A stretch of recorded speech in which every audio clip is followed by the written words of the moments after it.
चर्चा की थी, दर्शन शास्त्र का दर्शन शास्त्र की क्या उपयोगिता है, उसका सामान्य परिचय प्राप्त किया था। अब उसके अंतर्गत षट दर्शन होते हैं, उनका क्या सामान्य परिचय है। टोडरमल जी साहब ने बहुत अच्छा लिखा है कि हमें सभी दर्शनों का सामान्य परिचय होना चाहिए। जब तक हम सभी दर्शनों के बारे में नहीं जानेंगे, सभी चीज़ों के बारे में नहीं जानेंगे, तो हमें अपनी महिमा नहीं आएगी। हमारे पास क्या है, क्या माल है। सचमुच सठ दर्शन को समझने के लिए सठ दर्शन नहीं समझने हैं हमें। हमें तो जैन धर्म को समझने के लिए जो सहायक रूप से सठ दर्शन है, तो उनका स्वरूप क्या है? तो आइए चलते हैं। अब तक हमारे पास सभी लोग जुड़ चुके होंगे। मैं निवेदन करता हूँ आदरणीय भाई साहब से और सभी श्रोताओं से निवेदन करता हूँ, आप बहुत ध्यान से, बहुत रुचि से और नोट्स बनाकर पूरी क्लास का आनंद लेंगे, तो आपको विशेष लाभ की प्राप्ति होगी। अब हम चलते हैं आदरणीय भाई साहब के पास।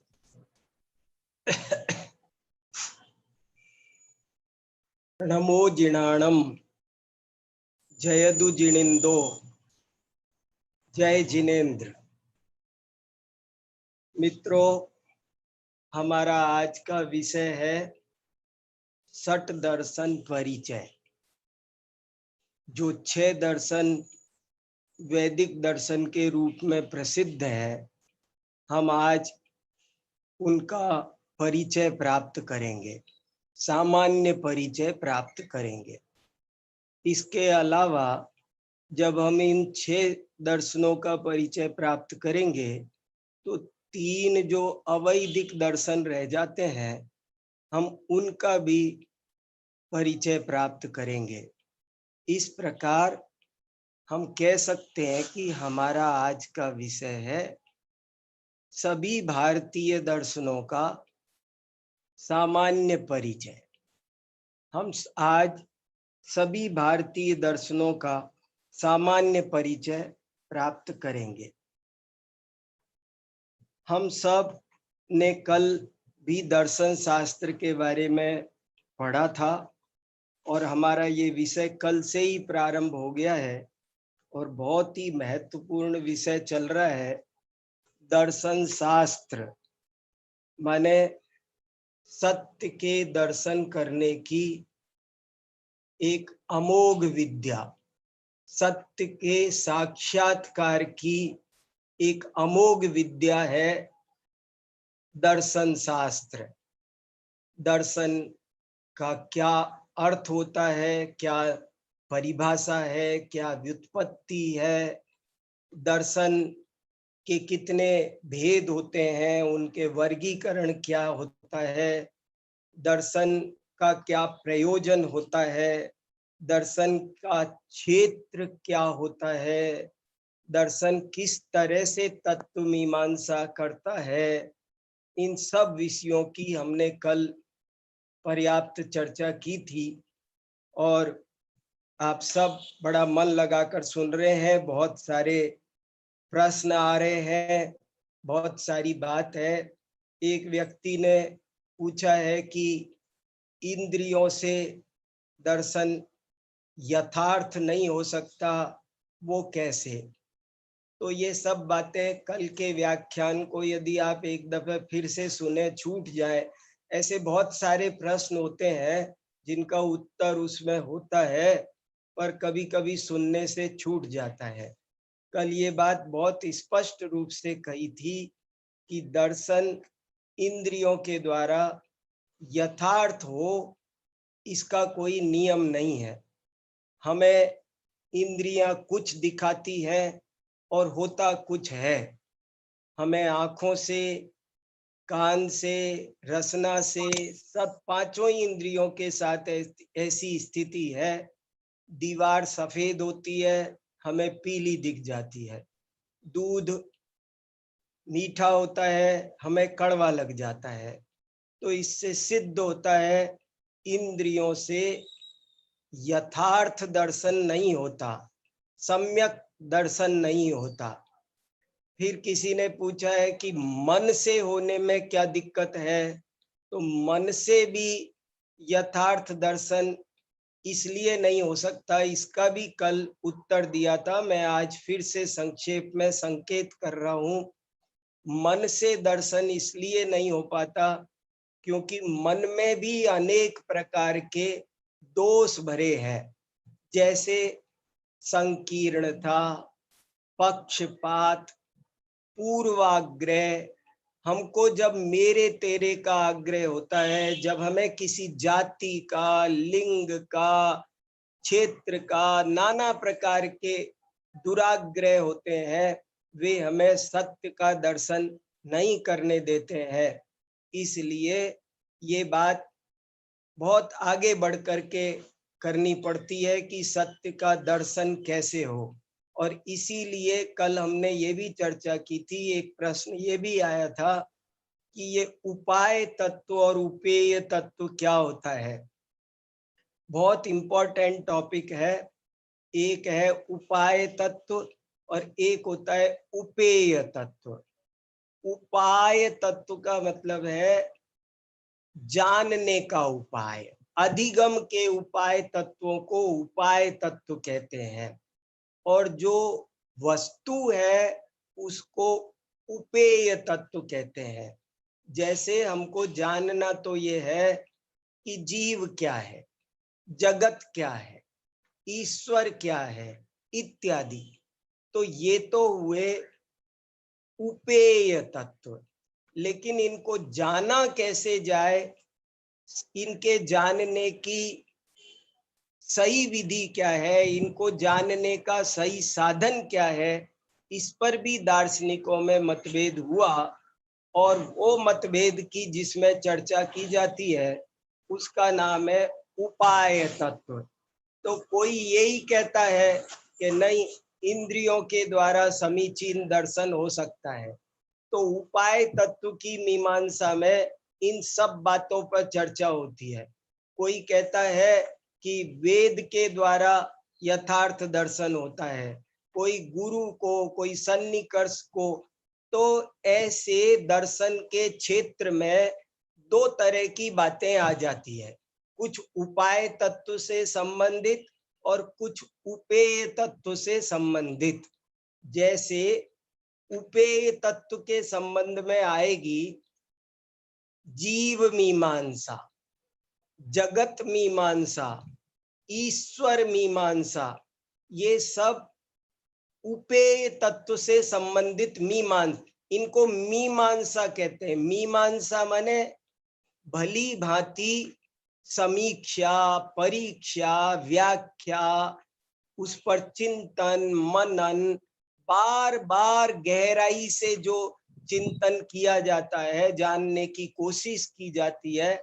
माँ धातु से मीमांसा बना, तो भली भांति जानने की जो कोशिश है उसको मीमांसा कहते हैं।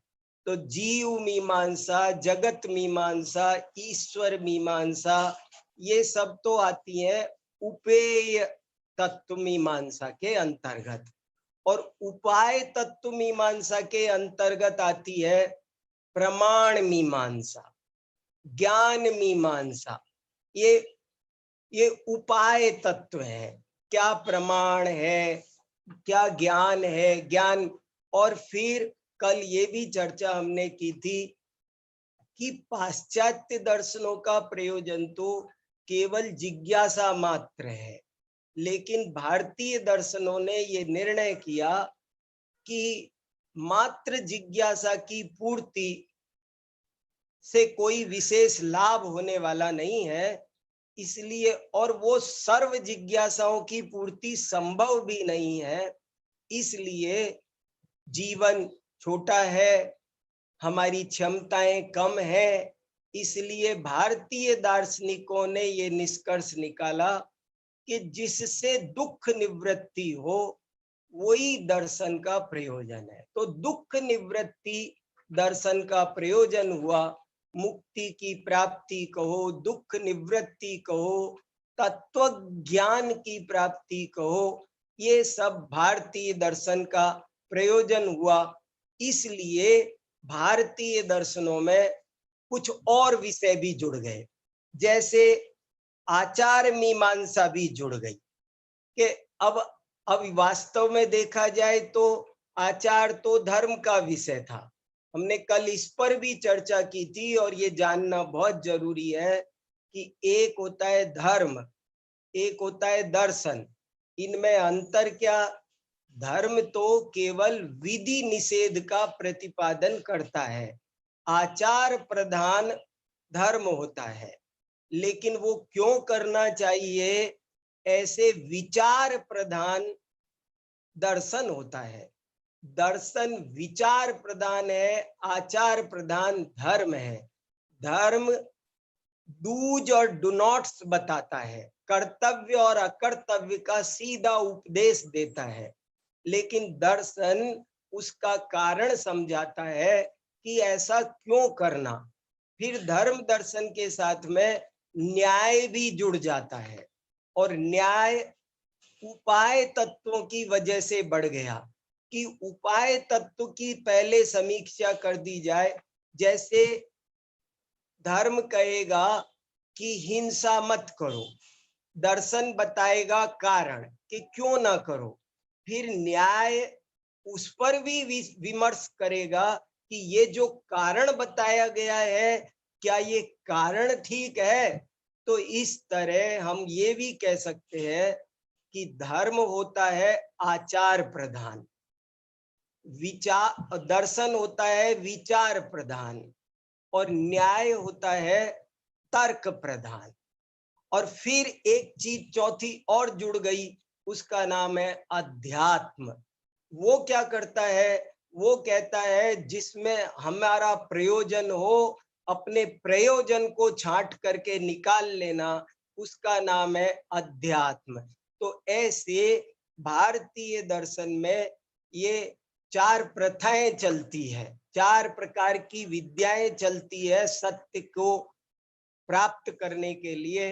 एक है धर्म, एक है दर्शन, एक है न्याय, एक है अध्यात्म। और हम सबको इनका सामान्य स्वरूप पता होना चाहिए, कैसे ये काम करते हैं। जब हमको पता होगा तो हम इनका सही सही लाभ उठा सकेंगे। तो इस तरह से हमने बहुत सारी बातें की, और इनको अगर हम समझ गए तो शास्त्रों में लिखा है, दार्शनिकों ने लिखा है कि शृण्वन्तु विश्वे अमृतस्य पुत्रा। अगर आप इस विषय को समझेंगे तो आप अमृत पुत्र बन जाएंगे। एक बार सच्चा दार्शनिक बनने का हम प्रयास करें तो बहुत बड़ी जीवन की उपलब्धि होगी। ये जो सच्चा दार्शनिक बनेगा वो व्यक्तिवाद, संप्रदायवाद से बहुत ऊपर उठ जाएगा, और तभी उसे सत्य का दर्शन होगा, और तभी उसे उसके दुख दूर होंगे। सारे दुखों का मूल, सारे दार्शनिक इस बात में एक मत है कि ये दर्शन इसलिए विकसित हुआ कि सारे दर्शन इस बात के लिए एक मत है कि जितनी भी परेशानी है, जितना भी दुख है, जितना भी कष्ट है, उसका मूल कारण है अज्ञान। ये जीव सत्य को जानता नहीं है, इसीलिए दुख भोग रहा है। और उन दुखों की निवृत्ति तभी हो सकती है जब ये सत्य को जाने। तो सत्य को जानने का हम सब उद्यम कर रहे हैं, और इसीलिए ये दर्शन शास्त्र पढ़ रहे हैं, जो हमें बहुत ही हमारे मन को पवित्र बनाता है। हमारी दृष्टि को धो देने का नाम दर्शन है। जो चक्षु का व्यापार मात्र है वो दर्शन नहीं है, बल्कि जो दृष्टि को निर्मल कर देता है, दृष्टि के समस्त दोषों को दूर कर देता है, उसका नाम दर्शन शास्त्र है। ये दर्शन शास्त्र कितने प्रकार का है तो उसकी भी चर्चा हमने कल संक्षेप में तो कर ली थी कि दर्शन के बहुत भेद हो सकते हैं, अनंत भेद हो सकते हैं, हर व्यक्ति का अपना दर्शन हो सकता है। लेकिन फिर भी जो मुख्य रूप से स्थापित दर्शन है, वे दर्शन दो प्रकार से बांटे जाते हैं। एक भारतीय दर्शन और एक अभारतीय दर्शन या पाश्चात्य दर्शन। और पाश्चात्य दर्शन की चर्चा अभी हम नहीं कर रहे हैं, कभी फिर करेंगे।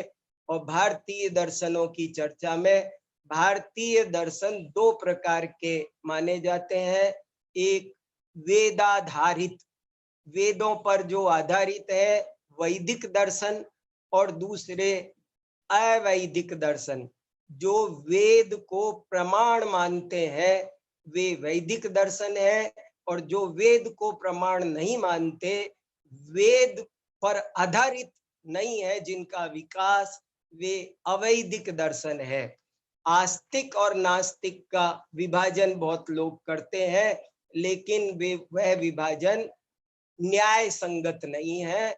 वो फिर एक कुत्सित मानसिकता का ही द्योतक है, क्योंकि सीधी सी बात है आस्तिक दर्शन तो वही है जो पुण्य पाप में फर्क मानता हो, जो लोक परलोक मानता हो, ईश्वर मानता हो, वही आस्तिक है। इसलिए ऐसा कहना उचित नहीं है कि जो वेद को ना माने वो नास्तिक है, वेद को माने वही आस्तिक है। बल्कि जो व्यक्ति पुण्य पाप में भरोसा करता है, जो व्यक्ति स्वर्ग नरक परमात्मा संसार और मोक्ष के द्वैत को स्वीकार करता है, वो आस्तिक है। इसलिए ऐसा भी कहते हैं बहुत से लोग कि ये जो स्वास्तिक शब्द बना है या जिसको अब स्वस्तिक कहने लग गए, वो इसीलिए पहले स्वास्तिक बनाओ, बोले ये स्थापित करो कि मैं आस्तिक हूं। बहुत से लोग तिलक लगाते हैं, तिलक लगाने के पीछे भी विद्वानों ने बताया है कि तिलक इस बात के लिए लगाया जाता है कि कोई भी व्यक्ति मुझसे बात करे तो वो मुझे देखकर, मेरी शकल पर लिखा हुआ है, मुझसे बात करने से पहले ये समझ ले कि मैं नास्तिक नहीं हूं, मैं आस्तिक। ये तिलक मेरी आस्तिक के बुद्धि का सूचक है, प्रतीक है, और मैंने इसलिए लगा। अगर तुम नास्तिक हो और तो मैं तुमसे बात नहीं कर सकता, मैं नास्तिक नहीं हूं। इसके लिए यहाँ पर तिलक लगाने की प्रथा चालू हुई, स्वस्तिक या स्वास्तिक बनाने की प्रथा प्रारंभ हुई। माने भारतीय दर्शनों में आस्तिकता को बहुत महत्व दिया गया। लेकिन एक नास्तिक दर्शन भी रहा, चारवाक दर्शन। भारतीय दार्शनिकों की ये बहुत ही सराहनीय विशेषता है, ये स्तुत्य विशेषता है कि उन्होंने चारवाक दर्शन की भी निंदा नहीं की, उसको तुच्छ नहीं समझा, उसका अनादर नहीं किया, बल्कि उसे भी दर्शन की श्रेणियों में परिगणित किया, उनको बराबर बिठाया, सब दर्शनों के बीच बिठाया और कहा यहाँ बैठो, आपकी बात पर भी शांति से युक्ति पूर्वक चिंतन किया जाएगा। ये एक बहुत ही गजब की बात है। किसी की बात पर उत्तेजित होना, खंडन करना, कुपित होना, ये भारतीय संस्कृति नहीं है। भारतीय संस्कृति की सबसे बड़ी विशेषता क्या है? अगर कोई मेरे से पूछे कि भारतीय संस्कृति की सबसे बड़ी विशेषता क्या है, तो मैं कहूंगा कि मतभेद होते हुए भी मनभेद न रखना, मतभेदों को भी, विरोधी को भी शांति से सुनना। सब बड़े बड़े भारतीय चिंतकों ने, मनीषियों ने सैकड़ों बार ये बात लिखी है, जीवन्तु मे शत्रुगणः सदैव येषां प्रयत्नेन निराकुलोऽहं यदा यदा मां भजते प्रमाद तदा तदा मां प्रतिबोधयन्ति। मुद्रा राक्षस का श्लोक है ये, और इसमें ये लिखा है कि जीवन्तु मे शत्रुगणः सदैव, मेरे शत्रु सदा जीवित रहे, येषां प्रयत्नेन निराकुलोऽहं, मैं उनकी वजह से ही जागृत रहता हूं। क्यों? यदा यदा मां भजते प्रमादः तदा तदा मां प्रतिबोधयन्ति। जब जब मेरे से स्खलन होता है तब तब वे मुझे टोक देते हैं, संभाल लेते हैं। इस तरह से भारत में विरोधी व्यक्ति से नफरत करना, उसे समाप्त करना, ये प्रजातांत्रिक दृष्टिकोण नहीं है। भारत के शासन व्यवस्था भी ऐसी रही, राज्य व्यवस्था ऐसी रही। हमारे यहाँ विरोधियों को खत्म कर देना, इन पर राष्ट्रद्रोह का मुकदमा चला देना, उनकी बात सुनना नहीं, ये हमारे यहाँ की नीति नहीं है। हम विरोधी को भी प्यार करते हैं। दार्शनिक वही है, धर्मात्मा वही है, प्रजातांत्रिक व्यक्ति वही है, और बल्कि मैं कहूं भारतीय वही है जो विरोधी से भी प्रेम करता है, जो विरोधी से नफरत नहीं करता, वही भारतीय है। क्योंकि ये भारतीयता का मूल स्वर है। विविध प्रकार के पुष्पों से जैसे एक उद्यान बनता है, ऐसे ही विविध प्रकार के विचारों से भारतीय दर्शन बनता है।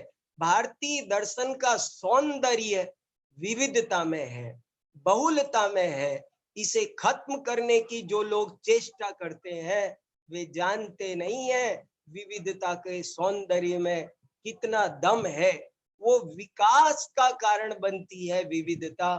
तो इसलिए हम सब ये सब दर्शन शास्त्र को जब हम पढ़ते हैं तब हमारा आकाश जैसा बड़ा हृदय होता है। इसलिए दर्शन शास्त्र को अवश्य पढ़ना चाहिए। विरोधी भी हमारा मित्र है, वो भी इन विषयों पर चिंतन करके हमारा सहयोग कर रहा है। इसलिए हम सब इन चीजों को ठीक से समझें, बड़े मन से काम लें, तो हम सत्य का दर्शन कर पाएंगे इस जीवन में। तो चलिए, अब हम जितने भी दर्शन भारत में प्रचलित हैं, 9 दर्शन भारत में प्रचलित हैं, इन 9 दर्शनों का परिचय प्राप्त करने की कोशिश करते हैं। जैन दर्शन की हमारी विशेष कक्षा है।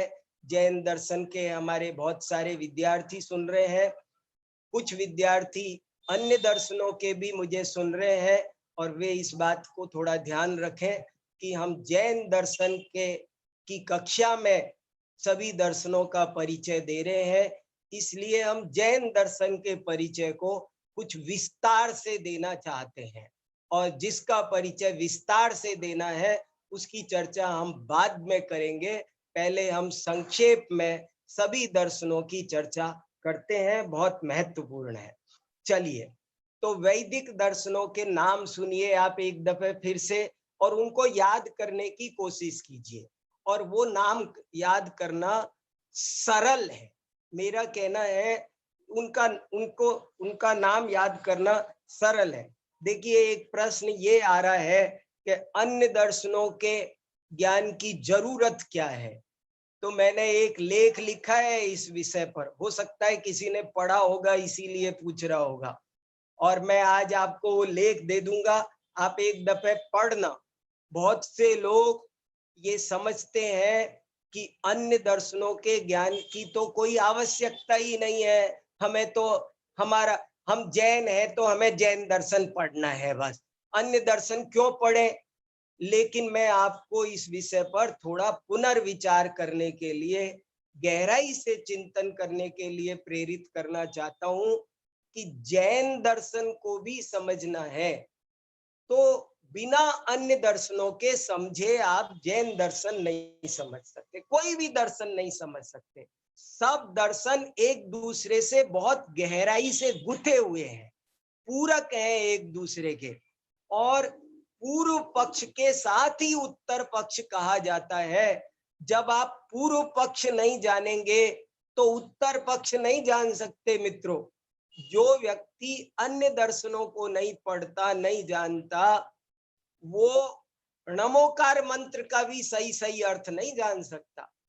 देखो, आपको मैं कितने तर्क दूं, एक तर्क देखो आप, यदि सठ दर्शनों का अन्य दर्शनों का परिचय देना आवश्यक नहीं होता, इनका जानना जरूरी नहीं होता, तो प्रथमान योग जो कहानी रूप है, प्राथमिक लोगों के लिए लिखा जाता है, उनमें पूरे के पूरे आदि पुराण में एक पूरा का पूरा अध्याय है। सर्ग 3 से 5 नहीं, 3 अध्याय है महापुराण आदि पुराण में, तीसरा चौथा पांचवा। बताओ, 3 सर्ग दिए हैं जिनमें सठ दर्शनों का परिचय है। यशस तिलक चंपू प्रथमान योग का ग्रंथ है, लेकिन इसका जो षष्ठ आश्वास है वो पूरा का पूरा केवल, अब वो सुनाते हैं, सठ दर्शन का परिचय देते हैं। एक भद्रबाहु चरित है, भद्रबाहु चरित्र में गोवर्धन आचार्य भद्रबाहु को पढ़ाने के लिए ले जाते बच्चे को, तो उनकी शिक्षा कहाँ से प्रारंभ होती है जरा देखिए। उनकी शिक्षा प्रारंभ होती है, गोवर्धनाचार्य उनको भद्रबाहु बालक को गोवर्धनाचार्य सबसे पहले सठ दर्शनों का ज्ञान कराते हैं। पंडित टोडरमल जी मोक्ष मार्ग प्रकाशक में, मोक्ष मार्ग प्रकाशक शुरू करने से पहले अन्य मतों पर एक पूरा का पूरा अधिकार लिखते हैं। ये क्या कमाल की बात है। सिद्ध चक्र विधान में जगह जगह विविध दर्शनों का वर्णन किया। एक हरिभद्र सूरी नाम के जैन आचार्य 11वीं शताब्दी में हुए, उन्होंने एक सठ दर्शन समुच्चय नाम का ग्रंथ लिखा है। बहुत महत्वपूर्ण, बहुत सुंदर, 600 पेज का ग्रंथ है, भारतीय ज्ञानपीठ से छपा है। तो सठ दर्शन का परिचय कराना क्यों जरूरी है, ये हमको समझना जरूरी है, नहीं तो हमारा मन नहीं लगेगा इस सठ दर्शन के परिचय। आप सोचेंगे, बहुत से लोग तो, कितने ही लोग हमारे साथ आध्यात्मिक मुमुक्षु भाई बहन जुड़े हुए हैं, इसलिए उनको ऐसा लगता है कभी कभी कि ये क्या हो रहा है, हम तो अध्यात्म की बात सीखेंगे, हम तो जैन दर्शन ही सीखेंगे, तो वे ठीक से जैन दर्शन को भी नहीं पढ़ पाएंगे, ये मेरा कहना है। देखो, क्यों नहीं समझ सकते हैं, कोई भी लक्षण बनाया जाता है, कोई भी लक्षण, प्रमाण किसे कहते हैं, तो आचार्य कहते हैं स्वापूर्वार्थ व्यवसायत्मकम ज्ञानम प्रमाणम। अब कोई कहे हम तो जैन दर्शन की प्रमाण मीमांसा पढ़ेंगे, तो आप ये प्रमाण का लक्षण नहीं समझ सकते। क्यों नहीं समझ सकते?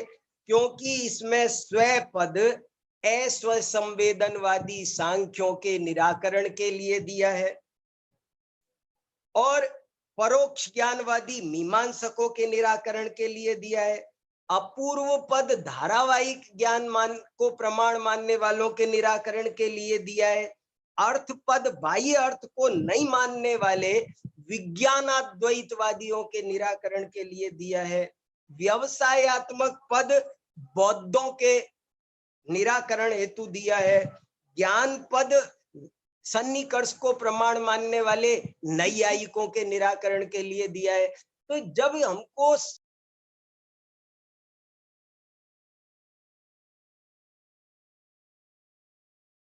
इन दर्शनों को जानना अत्यंत आवश्यक, और मैं बहुत सारे प्रमाण मैंने अपने लेख में दिए हैं, वो जब आप देखो, एक और देता हूं, जैसे जीव कैसा है, तो द्रव्य संग्रह में लिखा जीवो वो गमो अमुत्तिकत्ता सदे परिमाणो भूता संसारत्थो सिद्धोसो विश्वसो डगदी। अब ये कहा, तो ये कहने के बाद में आप पढ़ जाएंगे अगर अन्य दर्शन नहीं जानेंगे तो। यहाँ पर एक एक पद के द्वारा एक एक मत का निराकरण किया गया। देखो, और इसकी टीका में तो एक बहुत गजब की बात ब्रह्मदेव सूर्य ने लिखा कि हर वाक्य का जब आप अर्थ करो तो आपको मतार्थ बताना अनिवार्य है। एक वाक्य का 5 तरह से अर्थ करो, इसका शब्दार्थ क्या, इसका नयार्थ क्या, इसका मतार्थ क्या, इसका आगमार्थ क्या, इसका भावार्थ क्या। तो इस तरह से माने उसमें भी मतार्थ समझना जरूरी है। आप मेरी बात पर बहुत विषय कठिन लग रहा होगा, लेकिन बहुत जरूरी है, बहुत काम का है। इसमें उपयोग लगाओ, इसमें रुचि जगाओ, ये बहुत जरूरी से जरूरी विषय है। हम देखो, कोई भी बात जब कहते हैं, हम लोक में बड़े चतुर होते हैं, हम कथ्य के साथ निराकृत्य को भी समझ जाते हैं। और जिनवाणी में, शास्त्रों में जब कोई कथन कहा जाता है, एक इंपॉर्टेंट पंक्ति सुनिए, हर कथन में, प्रत्येक कथन में कथ्य से ज्यादा निराकृत्य होता है। और यदि हमने निराकृत्य नहीं समझा तो हम कथ्य को भी ठीक से नहीं समझ सकते। इसलिए अन्य दर्शनों के जानने की बहुत आवश्यकता है। हर जगह ऐसा हुआ है, एक एक पद से, जीओ पद से चारवाक मत का निराकरण है, उवोग मओ नैयायिक मत का निराकरण है, अमुत्ति पद से चारवाक मत का निराकरण है, कत्ता पद से सांख्य मत का निराकरण है, सदेह परिमाणों पद से नैयायिक, मीमांसक और सांख्य तीन मतों को धराशायी किया है, भुत्ता पद से बौद्ध मत का निराकरण किया है, संसारित्व पद से सदाशिव मत का निराकरण किया है, सिद्धत्व पद से भाट्ट और चारवाकों का निराकरण किया है, ऊर्ध्वगमनत्व पद से मांडलिक मत का निराकरण किया है।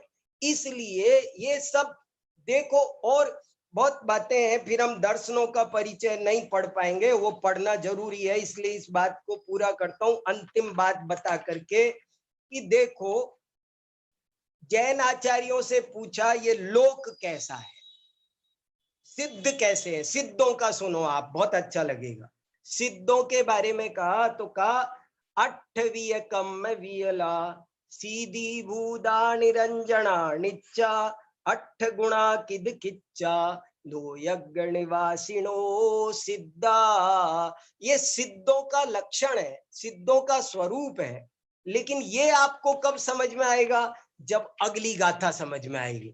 सद शिव शंखो मक्कड़ी बुद्धो नैयायियो ये वैशेषी ईसर मंडल दंसण विदूषण अट्ठम कदम एदे।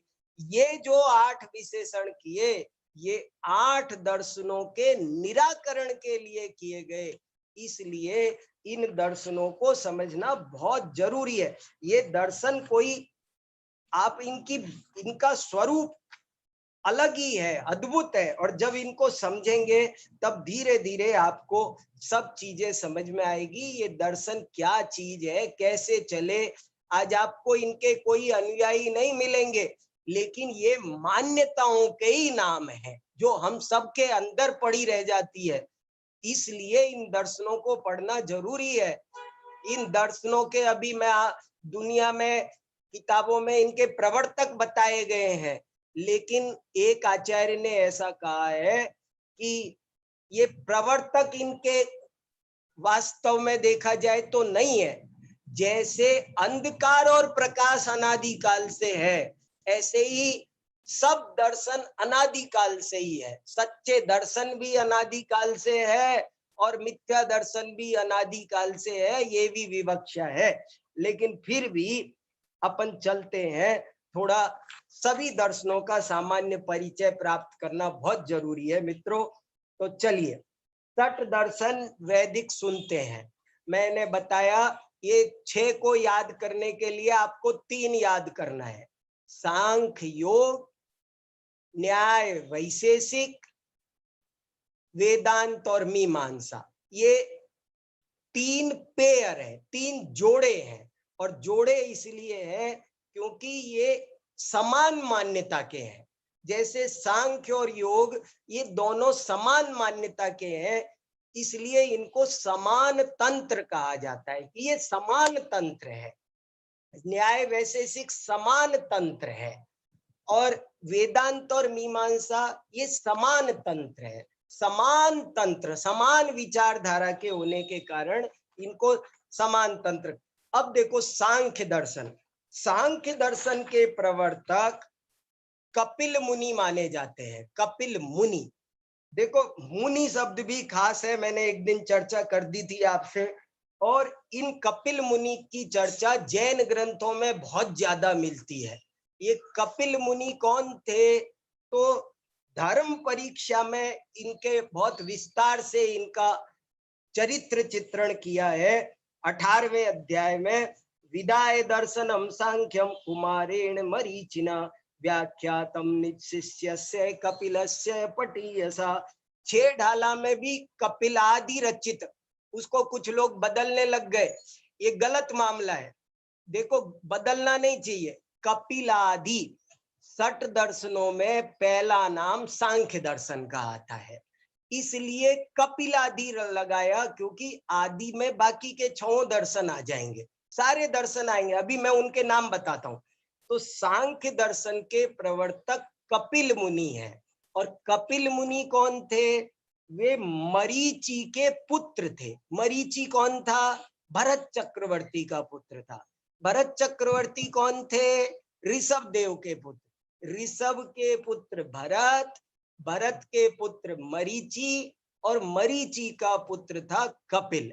और कपिल ने सांख्य दर्शन का प्रवर्तन किया था। और सांख्य दर्शन का नाम सांख्य दर्शन क्यों है? आप सुन, सांख्य दर्शन में और जैन दर्शन में बहुत कम अंतर है। क्या फर्क पड़ता है कि एकांतवाद का ही, अन्य दर्शनों की सब अपन चर्चा करेंगे तो धीरे धीरे सब समझ में आएगा। सांख्य शब्द का, सांख्य दर्शन का नाम सांख्य दर्शन इसलिए है, एक तो लोग ये भी कह देते हैं कि इसकी ये 25 तत्व, सबसे ज्यादा तत्व संख्या इनकी है, इसलिए इनका नाम ये सांख्य दर्शन है। लेकिन वास्तव में ऐसा नहीं है। सांख्य दर्शन संख्या, संख्या, क्या माने ख्याति, आत्मख्याति, आत्मख्याति का नाम है संख्या। ये आत्मज्ञान पर बहुत अधिक जोर देता है ये दर्शन, इसलिए इसका नाम सांख्य दर्शन है। ये दो, आत्मा को पुरुष बोलता है, मुख्य तत्व 2 है, प्रकृति और पुरुष। और ये कहता है कि जब तक आपको प्रकृति से भिन्न पुरुष का, माने शुद्ध आत्मा का, आत्मा शुद्ध बुद्ध है, और उस शुद्ध बुद्ध आत्मा का ज्ञान करो, इसलिए इसका नाम पड़ा सांख्य दर्शन। इसको कपिल दर्शन, कापिल दर्शन ऐसे भी कहते हैं। तो ये सांख्य दर्शन भी एक अद्भुत दर्शन है और प्राचीन दर्शन है। सांख्य कारिका आदि इसके ग्रंथों का सामान्य अवलोकन करें तो हमको सांख्य दर्शन का पर्याप्त परिचय प्राप्त हो सकता है। सांख्य कारिका इनका मुख्य ग्रंथ है। फिर सांख्य दर्शन के बाद दूसरा दर्शन आता है योग दर्शन। योग दर्शन, योग दर्शन सांख्य दर्शन का ही एक्सटेंशन है। सांख्य दर्शन 25 तत्व मानता था, योग दर्शन ने इसमें एक ईश्वर तत्व और माना। देखो गजब की बात, देखो सांख्य दर्शन ईश्वर को नहीं मानता। ईश्वर को नहीं मानता का मतलब क्या है? मानने की बात नहीं, वो तो आत्मा को शुद्ध बुद्ध मानता ही है, मुक्त आत्माओं को भी मानता है, लेकिन वो जैन दर्शन की तरह ईश्वर को कर्ता धर्ता नहीं मानता था। सांख्य दर्शन ईश्वर को कर्ता धर्ता नहीं मानता है। तो बाद में पतंजलि ऋषि हुए आज से 2100 वर्ष पहले, और उन पतंजलि ऋषि ने योग दर्शन के नाम से एक नया दर्शन डेवलप किया, और वो सांख्य दर्शन की पूरी बातों को मानता था, लेकिन उन 25 में एक तत्व उसने नया जोड़ दिया, और उसका नाम था ईश्वर तत्व। तो इस तरह से इसका नाम, योग दर्शन का एक दूसरा नाम है शेश्वर सांख्य, क्योंकि वो जो सांख्य दर्शन था ना, वो निरीश्वर सांख्य था। तो योग दर्शन को कहने लग गए लोग कि ये तो शेश्वर सांख्य है। शेश्वर समझ में आया? ईश्वर सहित, ये ईश्वर की सत्ता को स्वीकार करने लगा, इसलिए ये दर्शन पूरा का पूरा सांख्य दर्शन में ही कई विस्तार है। पतंजलि ऋषि इसके प्रवर्तक है। और जैसे सांख्यों की सांख्य कारिका मिलती है, सांख्य सूत्र नाम का ग्रंथ मिलता है। एक और बात है, सभी दर्शनों के मूल ग्रंथ सूत्रात्मक है। सांख्यों का सांख्य सूत्र है, ऐसे ही योग दर्शन वालों का मूल सूत्र है योग सूत्र। पतंजलि ऋषि ने, ये ऋषि थे, पतंजलि ऋषि ने योग सूत्र का प्रणयन किया और इस तरह से पतंजलि योग सूत्र के नाम से वो अभी इस समय जो बाबा रामदेव का पतंजलि विश्वविद्यालय में विशेष अध्यापन योग दर्शन के विस्तार का प्रयास है। तो वो ये योग दर्शन है। इसमें और सांख्य दर्शन में यही फर्क आया कि इसने ईश्वर को भी मान लिया, और ईश्वर को न केवल मान लिया, कुछ इस रूप में मान लिया कि जैसा सांख्य दर्शन को स्वीकृत नहीं था। इसके बाद दूसरा पेयर है न्याय वैशेषिक दर्शन। न्याय वैशेषिक दर्शन क्या होता है? देख, न्याय दर्शन के प्रवर्तक माने जाते गौतम ऋषि। गौतम ऋषि का दूसरा नाम है अक्षपाद। अक्षपाद भी उनको कहते थे। अक्षपाद क्यों कहते थे, इसकी एक बड़ी अच्छी रोचक कहानी है जो हमको अध्ययन की प्रेरणा देती है। अक्ष माने आंखें, पाद माने पैर। ऐसा कहते हैं कि गौतम ऋषि पढ़ने के बहुत शौकीन थे, अध्ययन के बहुत शौकीन थे, और एक दफे वे अध्ययन करते करते चले जा रहे थे, चलते भी जा रहे थे और अध्ययन भी करते जा रहे थे। अध्ययन में इतने मग्न हो गए कि भूल ही गए और एक जंगल में पहुंच गए। जंगल में भी एक किसी गहरे गड्ढे में उतर गए। गहरे गड्ढे में उतरे तो वन देवता प्रकट हुए और प्रसन्न हुए और कहने लगे कि आप इतने अध्ययन प्रेमी हैं, मैं आपसे प्रसन्न हुआ, कोई वरदान मांगो। तो उन्होंने कहा मुझे कुछ नहीं चाहिए, पधारो, थैंक यू। बोले नहीं नहीं, कुछ तो मांगो।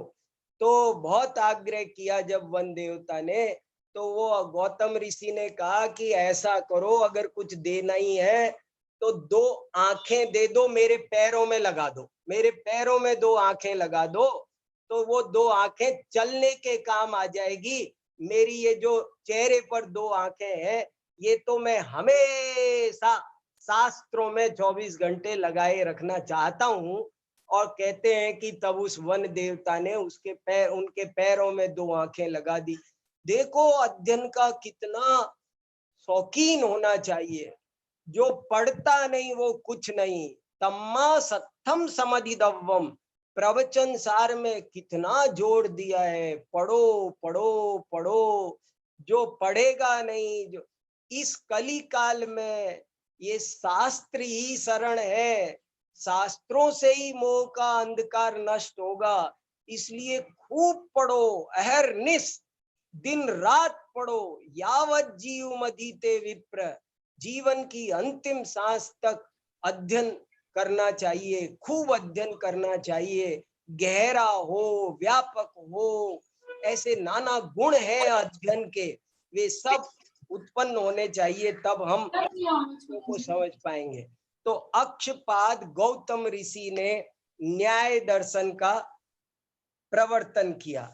न्याय दर्शन की विशेषता ये हो गई कि इसने ईश्वर को माना ही नहीं, उसे जगत का कर्ता धर्ता माना। न्याय 60 दर्शनों में एक ही दर्शन ऐसा है जो ईश्वर को कर्ता धर्ता मानता है। देखो, ईश्वर को कर्ता धर्ता मानने वाली मान्यता भारतीय संस्कृति की, भारतीय दर्शनों की मूल मान्यता नहीं है। कोई दर्शन नहीं मानता, एक न्याय दर्शन को छोड़ करके। नैयायिक लोग ईश्वर सृष्टि कर्तृत्व मानते हैं और कोई दर्शन नहीं मानता। तो ये न्याय दर्शन हुआ। एक इनका भी न्याय सूत्र है, और उस न्याय सूत्र में फिर बहुत सारी बातें, इनके 16 तत्व है, प्रमाण तत्व, प्रमेय तत्व, इन्होंने भी सब उपाय तत्व, उपेय तत्व की चर्चा बहुत विस्तार से की है और सभी एक बार पढ़ने लायक है। इसके बाद एक है वैशेषिक दर्शन। वैशेषिक दर्शन एक तरह से न्याय दर्शन का एक्सटेंशन है, ये न्याय दर्शन का विस्तार है और उन्हीं सब बातों को मानते हुए इसने एक विशेष नामक पदार्थ को अलग माना और थोड़ा सा मतभेद ईश्वर पर लेकर भी हो गया। इसने कहा क्या तुम इसी बात में उलझे रहोगे, आप तो तत्व मीमांसा करो और द्रव्य गुण कर्म, हमारी जो द्रव्य गुण पर्याय की थ्योरी है वो बहुत गहरी है। यहाँ दिल्ली विश्वविद्यालय में जो वैशेषिक दर्शन को पढ़ाती हैं वे बहुत बड़ी विद्वान है, प्रोफेसर शशि प्रभा कुमार। अभी थोड़े दिन पहले वे सांची यूनिवर्सिटी में वाइस चांसलर भी रही और उन्होंने तो मुझे एक दिन कहा कि वैशेषिक दर्शन पर बहुत जैन आचार्यों ने टीका लिखी है, जैन आचार्यों ने वैशेषिक सूत्र पर टीका लिखी है। हम जैन दर्शन के विद्यार्थियों को उन टीकाओं को देखना चाहिए और क्या उन्होंने द्रव्य गुण पर्याय का विवेचन किया होगा। और उन्होंने उन प्रोफेसर साहिबा ने एक बात और भी कही मुझे कि मुझे तो ऐसा लगता है कि वैशेषिक दर्शन का प्रवर्तक ऋषि ही कोई है ना, जैन होना चाहिए। वैशेषिक दर्शन का प्रवर्तक ऋषि जैन होना चाहिए। वैशेषिक दर्शन का प्रवर्तक कौन है आपको पता? कणाद ऋषि है, कणाद। कणाद नाम क्यों है? कण प्लस आद, आद माने खाना। कणाद ऋषि अल्पारंभ परिग्रही थे और कण कण इकट्ठा करके कहीं कोई कण मात्र मिल जाए तो खा करके अपना जीवन चलाते थे। और एक प्रमाण मिलता है जबरदस्त, उन कणाद ऋषि को उल्लू कहा जाता है। ये भारतीय दर्शन वाले उनको, इस वैशेषिक दर्शन का नाम औलूक्य दर्शन है, औलूक्य दर्शन, उल्लुओं का दर्शन। तो ये निंदावाचक शब्द भी कहीं न कहीं इसीलिए आया होगा ऐसा लगता है। ये सब जैन विद्वानों को, जैन दर्शन के जो शास्त्री आचार्य विद्वान है, उनको सबको ये चीजें देखनी चाहिए, पढ़नी चाहिए। इनसे कोई नए नए तथ्य उद्घाटित हो सकते हैं और जैन दर्शन के महत्व पर भी बहुत अच्छा प्रकाश डल सकता है। पर कोई परिश्रम ही नहीं करता है, इनको सबको देखना जरूरी है। अन्य दर्शनों के ज्ञान से मुंह मोड़ना अच्छी बात नहीं है। बहुत सारी बातें, ये एक और ज्यादा नहीं तो देखो, एक षड दर्शन समुच्चय मैंने हरिभद्र सूरी की बताई, एक बलदेव उपाध्याय ने भी लिखी है, एक चंद्रधर शर्मा ने लिखा है भारतीय दर्शनों का परिचय, एक वाचस्पति गैरोला की है, एक राधा कृष्णन की है। और नहीं तो देखो ये छोटी सी सरल सी कच्ची सी किताब मैंने लिखी है, भारतीय दर्शन में आत्मा परमात्मा। इसमें सब दर्शनों का परिचय 10 पेज में मैंने दे रखा है। आप वही पढ़ लेंगे तो आपको प्राथमिक जानकारी जैन दर्शन के सभी दर्शनों का परिचय की हो जाएगी। तो ये न्याय दर्शन का परिचय हमने प्राप्त किया। बहुत सा अभी तो मैंने आपको इनकी तत्व मीमांसा वगैरह कुछ बताई नहीं, इनकी प्रमाण मीमांसा वगैरह कुछ बताई नहीं, जबकि वो भी थोड़ी थोड़ी बताना जरूरी है। फिर चलिए तीसरा पेयर है। तीसरे पेयर का नाम है मीमांसा और वेदांत। मीमांसा और वेदा, इनको भी समान तंत्र कहते हैं। समान तंत्र क्यों कहते हैं? क्योंकि ये समान विचारधारा के हैं। वेदाधारित है, मीमांसा माने व्याख्या, ये वेदों की व्याख्या के लिए समर्पित दर्शन है, इसलिए इनका नाम मीमांसा दर्शन है।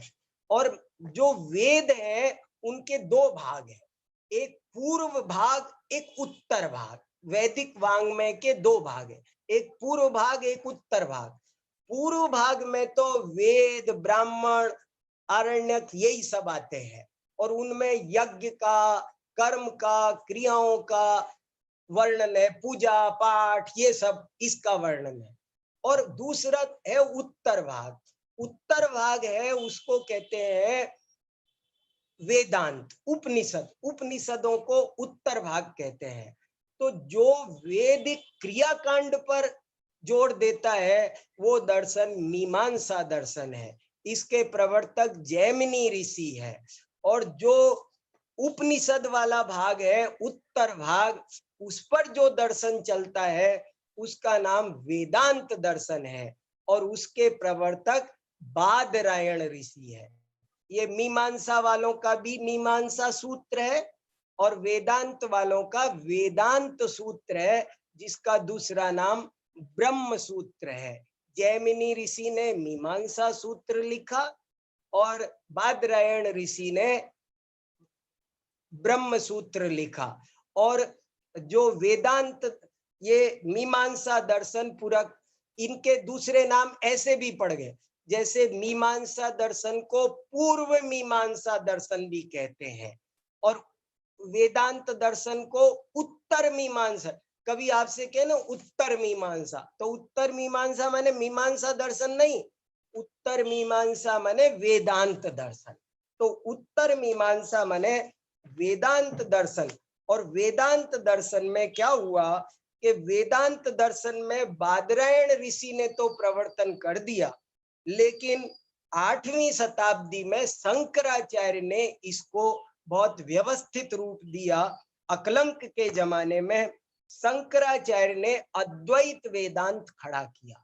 ये वेदांत अद्वैत वेदांत के नाम से प्रचलित हो गया। लेकिन अद्वैत वेदांत से प्रचलित तो हो गया, लेकिन इनके 200 वर्ष बाद में एक रामानुजाचार्य हुए और रामानुजाचार्य ने जैन दर्शन पढ़ा और उन्होंने समंतभद्र को पढ़ा और समंतभद्र ने कहा अद्वैतम न बिना द्वैतात्, द्वैत के बिना अद्वैत सिद्ध नहीं हो सकता। द्वैत के बिना अद्वैत सिद्ध नहीं हो सकता।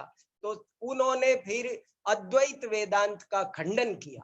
वेदांती होते हुए भी रामानुज ने अद्वैत वेदांत का खंडन किया। कहा इसको या तो खाली वेदांत बोलो या इसे विशिष्टाद्वैत वेदांत कहो। और उन्होंने सब चीजों को माना। उन्होंने कहा माया नहीं है, ऐसी बात नहीं है। अगर आप कहोगे कि वो जो शंकर वेदांत था वो कहता था कि केवल ब्रह्म सत्यम जगत मिथ्या, कि केवल ब्रह्म ही सत्य है, बाकी सब माया है। तो रामानुज ने ये बात पकड़ ली कि बाकी सब माया है कि नहीं, तो माया है तो हो गए द्वैत, दो तत्व बन गए। इस तरह से उन्होंने इसकी चर्चा की। तो इस तरह ये 6 दर्शन है और बाकी के 3 दर्शन अवैधिक है। एक चार्वाक दर्शन, एक बौद्ध दर्शन और एक जैन दर्शन। जैन दर्शन का परिचय तो हम विस्तार से 1 घंटे में पढ़ेंगे, लेकिन चार्वाक दर्शन और बौद्ध दर्शन का क्या स्वरूप है वो भी हम पढ़ते हैं। फिर इनकी तुलना के साथ में हम कल जैन दर्शन का विस्तार से परिचय प्राप्त करेंगे। चार्वाक दर्शन, चार्वाक दर्शन का दूसरा नाम है लोकायत दर्शन और इसके प्रणेता प्रवर्तक ऋषि माने जाते बृहस्पति ऋषि, इसलिए इसका दूसरा नाम बारहस्पत्य दर्शन भी है। और चार्वाक दर्शन इसलिए है कि चारुवाक, चारुवाक का मतलब होता है कि चारु माने मन को सुहावने लगने वाले वचन। चार्वाक दर्शन, सारे दर्शन तो कहते हैं व्रत करो, संयम करो, पाप से बचो, व्यसनों से बचो, धर्म करो, लेकिन चार्वाक दर्शन कहता है अरे खाओ पियो मस्त रहो, चिंता मत करो, कुछ नहीं होता और कोई पुनर्जन्म नहीं होता, तुम उसकी भी चिंता मत करो, नरक में जाओगे डरो मत, कोई नरक फरक कुछ नहीं होता, न कोई स्वर्ग नहीं होता, पुनरागमन पुनर्जन्म होता ही नहीं, मस्त रहो खाओ पियो। इस तरह से चार्वाक। देखो अभी आप पढ़ेंगे ना तो आपको लगेगा ये सारे दर्शन है ना एक दूसरे के पूरक है और बहुत गहराई से पूरक है। आपको धीरे धीरे सही पूछा जाए तो सांख्य दर्शन क्या है, वो तत्व मीमांसा को हाईलाइट कर दिया तो सांख्य दर्शन बन गया। ईश्वर मीमांसा को हाईलाइट कर दिया तो योग दर्शन बन गया। प्रमाण मीमांसा को हाईलाइट कर दिया तो न्याय दर्शन बन गया। द्रव्य मीमांसा को हाईलाइट कर दिया तो वैशेषिक दर्शन बन गया। आचार मीमांसा को हाईलाइट कर दिया तो मीमांसा दर्शन बन गया। अध्यात्म को हाईलाइट कर दिया तो वेदांत दर्शन बन गया। और भौतिकता को हाईलाइट कर दिया तो चार्वाक बन गए। और अवक्तव्यवाद को हाईलाइट कर दिया, क्षणिकवाद को हाईलाइट कर दिया तो बौद्ध दर्शन बन गया। और सबका समन्वय कर दिया तो जैन दर्शन बन गया। बड़ा अद्भुत खेल है, इसको आप एक दफे पढ़ेंगे तो आपको बहुत आनंद आएगा। तो ये चार्वाक दर्शन है। चार्वाक दर्शन साफ साफ कहता है, यावत् जीवेत सुखम जीवेत ऋणम कृत्वा घृतम पिबेत भस्मीभूतस्य देहस्य पुनरागमनम कुतः। साफ साफ कहता है। तो सबको अच्छा लगता है, बहुत बढ़िया बात है भैया, आनंद आ गया, सब खाओ पियो मौज करो। ये जो आधुनिक भौतिकवादी दर्शन है वो है। अब बौद्ध दर्शन का 2 मिनट में परिचय सुनो। बौद्ध दर्शन का प्रवर्तक महात्मा गौतम बुद्ध को माना जाता है। और गौतम बुद्ध के इनके 3 ग्रंथ है, 3 पिटक बोलते हैं, सुत्त पिटक, विनय पिटक, अभिधम्म पिटक। और इन पिटकों में उनके विचार है। और ये दुख निरोध आदि मूल बात पर ध्यान देते थे। प्रयोजन भूत पर बात करो, बाकी सब बातों पर बात मत करो। केवली है कि नहीं, मोक्ष है कि नहीं, आत्मा है कि नहीं, सब चीजों को अव्याकृत अव्याकृत कहते थे। और एक खास बात जो जैन दर्शन के विद्यार्थियों को जानने की है वो बताकर मेरी बात पूरी करता हूं मैं, कि बौद्धों का एक मज्जिम निकाय नाम का ग्रंथ है। मज्जिम निकाय ग्रंथ में महासीय नाद सुत्त है। और उस महासीय नाद सुत्त में एक घटना बहुत बढ़िया आती है कि एक दफे उनका शिष्य आनंद, गौतम का शिष्य आनंद किसी जैन मुनि की निंदा करता है। कहता है कि मुझे है ना अभी रास्ते में एक जैन मुनि मिले थे और उनकी बुराई करता है। तो गौतम बुद्ध जो उत्तर देते हैं वो बहुत जोरदार है। गौतम बुद्ध ने वहां उत्तर दिया है, मेरे पास सामने सारा उत्तर लिखा हुआ है महासीय नाद सुत्त में, मैंने इस पुस्तक में दे रखा है। आप देखेंगे तो बहुत अच्छे से आपको समझ में आएगा। और इसमें गौतम बुद्ध कह रहे हैं कि हे आनंद, उनकी निंदा मत करो। तुमको पता होना चाहिए मैं स्वयं पहले दिगंबर था। मैंने पार्श्वनाथ की परंपरा में पीताश्रव मुनि से दीक्षा ली थी। और ये देवसेनाचार्य ने जैन परंपरा में भी लिखी है और वही बात यहाँ लिखी है। मैं नग्न रहता था, हाथों में खड़े होकर आहार लेता था, उद्दिष्ट भोजन नहीं करता था, केस लौच करता था और ऐसे ऐसे पूरी मैं दिगंबर मुनि की चर्या का पालन करता था। लेकिन बाद में मुझे वो मार्ग कठिन लगा तो मैंने उस मार्ग को छोड़ करके ये मध्यम मार्ग अपनाया है, वो उच्च मार्ग है, तुम उसकी निंदा मत करो। ये बौद्ध लोग, बुद्ध ने ज्यादा मीमांसा पर भी, ज्यादा तत्व मीमांसा आदि पर भी बहुत ध्यान नहीं दिया, लेकिन बाद के बौद्ध दार्शनिकों ने ध्यान दिया तो उनके 4 भेद बन गए, वही भाषिक, सौत्रांतिक, योगाचार और माध्यमिक। ये 4 बौद्धों की, जैसे जैनों के 2 संप्रदाय बन गए, दिगंबर श्वेतांबर, ऐसे उनके यहाँ भी 4 बन गए। और ये सत्ता मीमांसा को लेकर के बने। ये वैभाषिक कहते थे कि पदार्थ है, दिखाई दे रहा है। सौत्रांतिक कहते थे दिखाई तो नहीं दे रहा है लेकिन उसका हम अनुमान कर सकते हैं। योगाचार कहते थे कि नहीं, वो तो ज्ञान मात्र है, पदार्थ कुछ भी नहीं है, वो विज्ञानाद्वैतवादी बन गए। और जो योगा माध्यमिक थे वो तो कहते थे जीरो है। और ईश्वर मीमांसा को लेकर बौद्धों के दो भेद बन गए, एक हीनयान, एक महायान। महायान वाले कहते थे कि गौतम बुद्ध ईश्वर थे, ईश्वर माना, लेकिन हीनयान वाले कहते थे गौतम बुद्ध ने ईश्वर का निषेध किया है, ईश्वर नाम की कोई चीज नहीं होती है, अपने को ज्यादा होशियार मत बनाओ। तो वो हीनयान हुए, थेरवादी बने। इस तरह से हमने ये 8 दर्शनों का आज सामान्य परिचय प्राप्त किया। अब हम विस्तार पूर्वक कल जैन दर्शन का परिचय प्राप्त करेंगे। मैं आज की बात यहीं पूरी करता हूँ। तब तक के लिए जय जिनेन्द्र। बहुत बहुत धन्यवाद आदरणीय भाई साहब का। सचमुच हम जितना जितना सुनते हैं, जितना जितना ज्ञान प्राप्त, हमें तो अभी कुछ भी नहीं आता है, हमें बहुत ज्ञान प्राप्त करना है। और आदरणीय भाई साहब को देखकर एक ज्ञान प्राप्त करने की जिज्ञासा उत्पन्न होती है कि सचमुच अगर जीवन 24 घंटे किसी काम में लगाना है तो वो एक ही काम है, अध्ययन, अध्ययन और अध्ययन। उसमें ही हम अपना पूरा जीवन समर्पित करते हैं।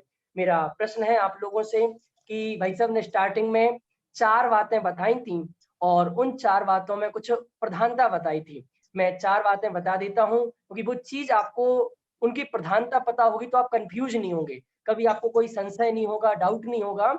भाई साहब ने धर्म, दर्शन, न्याय, अध्यात्म, ये इनकी किस चीज की प्रधानता को लेकर ये चारों चीज खड़ी हुई हैं, इनमें क्या क्या प्रधानता है। मेरा प्रश्न है धर्म, दर्शन, न्याय, अध्यात्म, इन चारों की प्रधानता क्या है, किस प्रधानता को लिए हुए चारों चीजें, ये आपको बताना है। शीघ्रता से आप अनम्यूट करके बोल सकते हैं। हाँ कविता जी, लोग अनम्यूट, हाँ रेज हैंड कर रहे हैं, बोलिए, अनम्यूट करें अपने आप को और बोलें।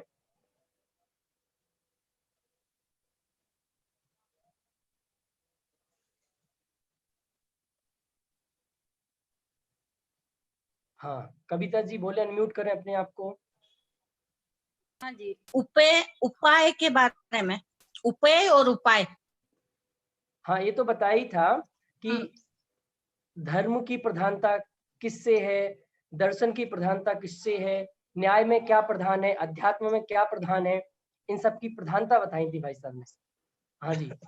दर्शन के प्रयोजन से दुख की निवृत्ति और तत्व की प्राप्ति। बहुत बढ़िया।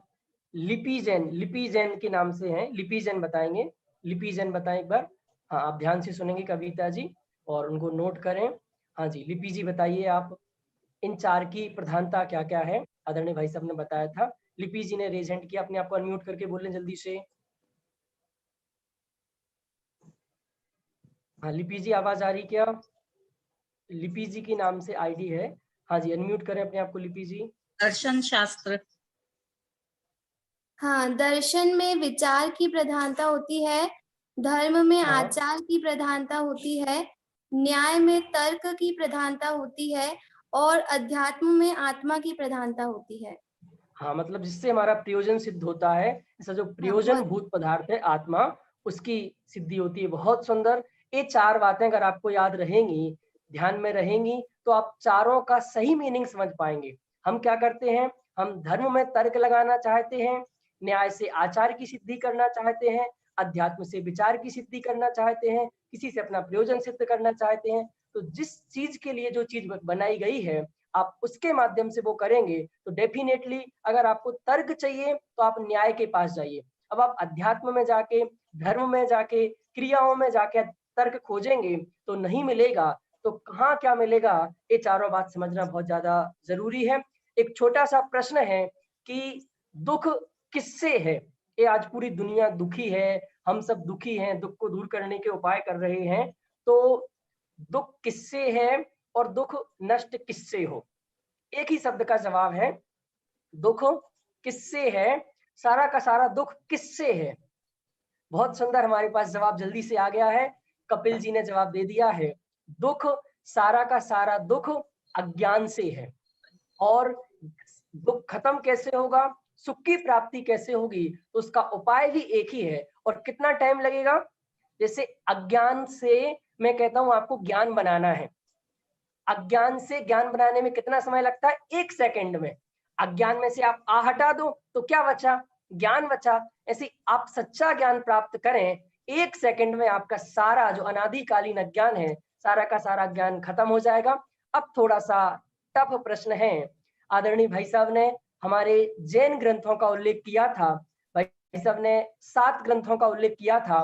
मैं आपसे कोई 3 ग्रंथों के नाम जानना चाहता हूं जिन ग्रंथों में 60 दर्शन का परिचय दिया गया है। ऐसे हमारे जैन ग्रंथ, आध्यात्मिक ग्रंथ जिन्हें हम पढ़ते हैं, हमारे पूजा के भी वो ग्रंथ हैं, हमारे प्रथमानियों के भी ग्रंथ हैं, उनको हम पढ़ते हैं। हाँ सतीश जी भाई साहब अनम्यूट करें और बोलें। सतीश जी।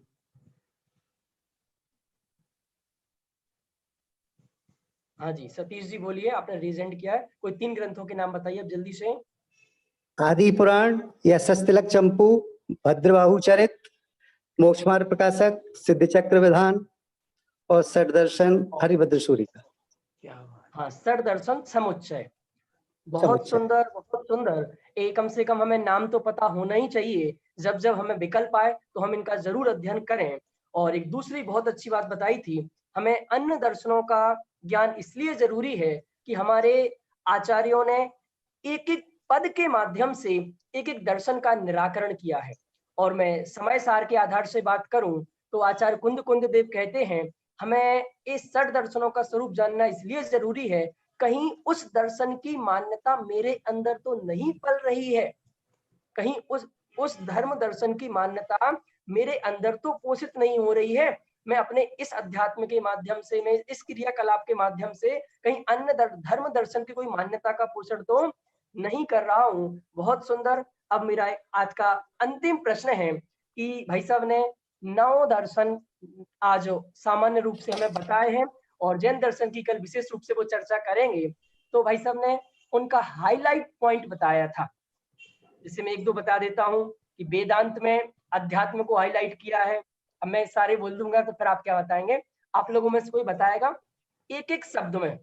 एक शब्द में भाई साहब की सबसे बड़ी विशेषता है कि एक शब्द में उन्होंने पूरे धर्म दर्शन का सार बता दिया है। तो वो एक एक शब्द आपको याद होगा तो बहुत काम बन जाएगा आपका, आपको सामान्य परिचय उनका प्राप्त हो जाएगा। तो कोई है हमारा सूरवीर जो सब दर्शनों का एक एक शब्द में परिचय दे दे जल्दी से? तो क्या जिन्होंने पहले नहीं सुन पाए हो वो अब फिर से सुन लें और उनको भी परिचय प्राप्त हो जाए। किसी ने विशेष ध्यान से सुने हो एक एक शब्द में, और उस शब्द से उस पूरे धर्म दर्शन का नॉलेज होता है हमें कि इसमें क्या बताया गया है, क्योंकि हमें फिर पता चलेगा कि ये बात किस धर्म दर्शन की है। कोई तैयार है क्या? रेज हैंड करें जल्दी से कोई। थोड़ी सी अभी आप, हाँ लिपि जी बोल रही हैं। पुनः लिपि जी, आप सब थोड़ी सी और सूक्ष्मता से कल से सुनेंगे तो आपको सारे क्लियर होंगे। हाँ जल्दी से लिपि जी बोलिए आप स्टार्टिंग से।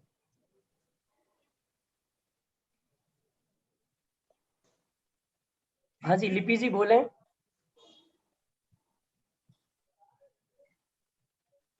अनम्यूट करें अपने आप को लिपि जी।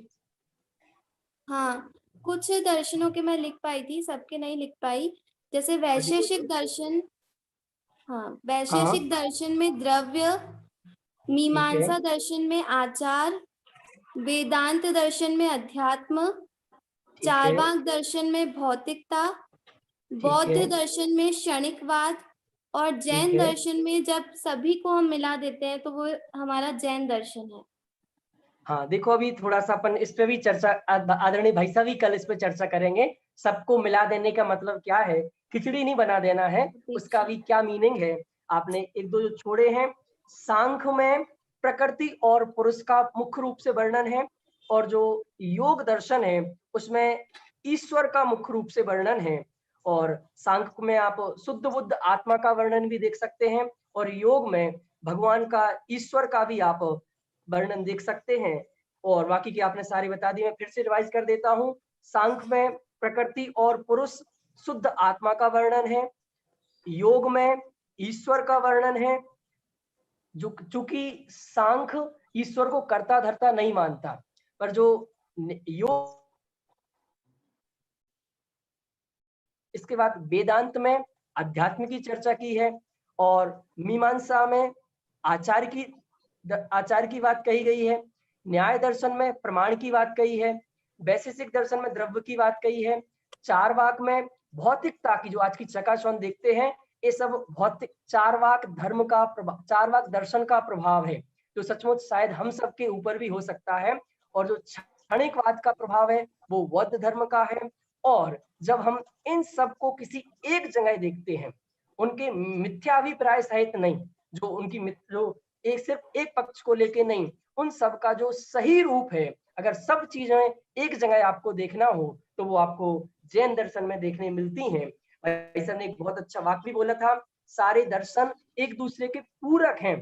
सचमुच हमें एक दूसरे को विरोधी नहीं समझना चाहिए। अब वो उनकी कमजोरी है कि वो सिर्फ उतना ही समझ पाए, पर हमें उनके साथ विरोध नहीं होना चाहिए, क्योंकि हम एक बड़ा दृष्टिकोण लेके चलते हैं। हमारे पास एक बड़ा दृष्टिकोण है, तो हम बड़े दृष्टिकोण से सोचेंगे और सबको बहुत आसानी से प्यार से समझेंगे, तो हम अपनी बात भी उन्हें समझा पाएंगे। क्योंकि जो कमजोर होता है ना, उसको हमें धुतकारना नहीं है, उसको हमें अपने से दूर नहीं करना है, उससे हम प्यार से बातचीत करेंगे, उसके कंधे पर हाथ रख के उसका सपोर्ट करेंगे, क्योंकि उसको कमी है ना, उसको हमारे तत्वों की कमी है।